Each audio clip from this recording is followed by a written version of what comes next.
काय बरं करतेस तिथे? अरे बाळा, मी शिवाजी महाराजांजवळ दिवा लावते.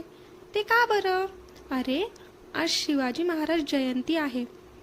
आई, शिवाजी महाराज एवढे महान कसे बरं झाले?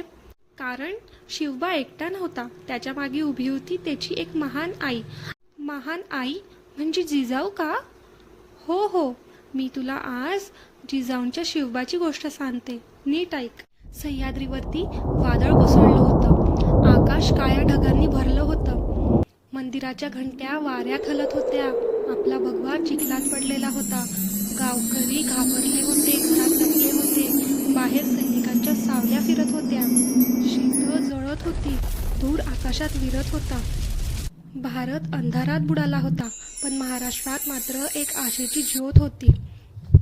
सत्तेच्या तंबूत योजना आखल्या जात होत्या, पण प्रत्येक साखळी ही कायमची नसते, ती कधी ना कधी तुटते. डोंगर माथ्यावर एक किल्ला शांत उभा होता, शिवनेरी.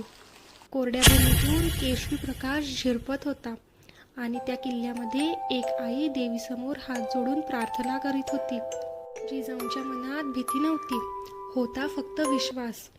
भवानीच्या तलवारीवरती चमक उठली. जिजाऊंनी आपल्या पोटावर हात ठेवून जणू भविष्याच्या प्रकाशालाच स्पर्श केला. ढग हळूहळू बाजूला सरकली.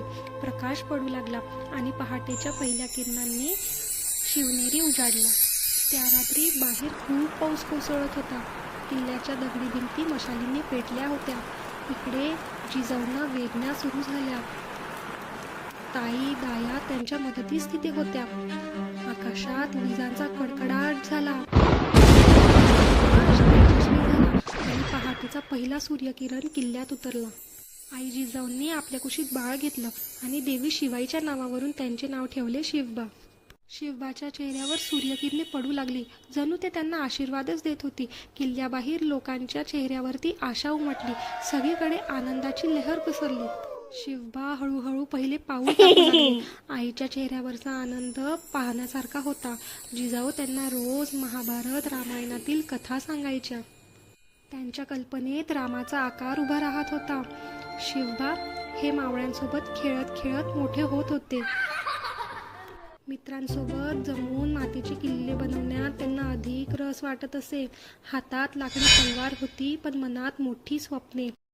भूमी अजूनही कोरडी होती. शेतकरी खूप त्रस्त होते. सावल्यांमध्ये अन्याय फिरत होता. आई आपल्या धान्याचे रक्षण करत होती. शिवबा हे सगळं शांतपणे पाहत होते. त्यांच्या मनात वेदना उमटली आणि मग निर्धार. केशरी वस्त्र, आपला भगवा झेंडा हा आकाशात उंचावला गेला. स्वराज्याची पहिली चाहूल. शिवबांनी आता आपला सराव सुरू केला होता. तलवारबाजी, प्रत्येक पाऊल आता भक्कम पडत होतं. घोड्यावर बसून ते वाऱ्यासारखे धावत असत. त्यांचा प्रत्येक नेम अचूक निशाण्यावर लागत असे. रात्री मावळ्यांसोबत बसून योजना आखल्या जात आणि दिवसा त्या योजनांचा सराव होत असे. जिजाऊंनी त्यांच्या डोक्यावर प्रेमाने हात फिरवला, त्यांना आशीर्वाद दिला. तलवारीत त्यांचं प्रतिबिंब चमकलं. शिवबांच्या नजरेत स्वराज्याची धडपड दिसत होती. उगवत्या सूर्याला साक्षी ठेवून वचन देण्यात आले. स्वराज्य. आणि एक योद्धा आपली तलवार हातात धरून नियतीसमोर उभा राहिला. दुरून एक किल्ला जणू त्यांना हाक देत होता. आता त्यांच्या मनात शंका नव्हती. मावळे शिवाजीसोबत खंबीरपणे उभे होते. तलवारी घट्ट झाल्या. पावले पुढे पळू लागली.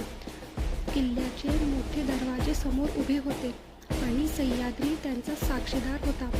भगवा उंच फडकू लागला. वादळ कितीही मोठी असू दे, अंधार कितीही दाट असू दे, पण इतिहास बदलण्यासाठी एक निर्धार बोलतो, तो म्हणजे छत्रपती शिवाजी महाराज. अशा या योद्धाला आपले शतशत प्रणाम आणि नमन. आई, म्हणजे खरा राजा तोच का जो आपल्या लोकांसाठी जगतो?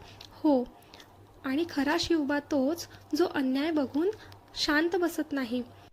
म्हणजे आईच्या संस्कारांनी घडला तो योद्धा आणि त्या योद्धाने घडवला इतिहास. हो, अशाच छान छान व्हिडिओसाठी गुरुकुल मायचा लाईक आणि सबस्क्राईब करा.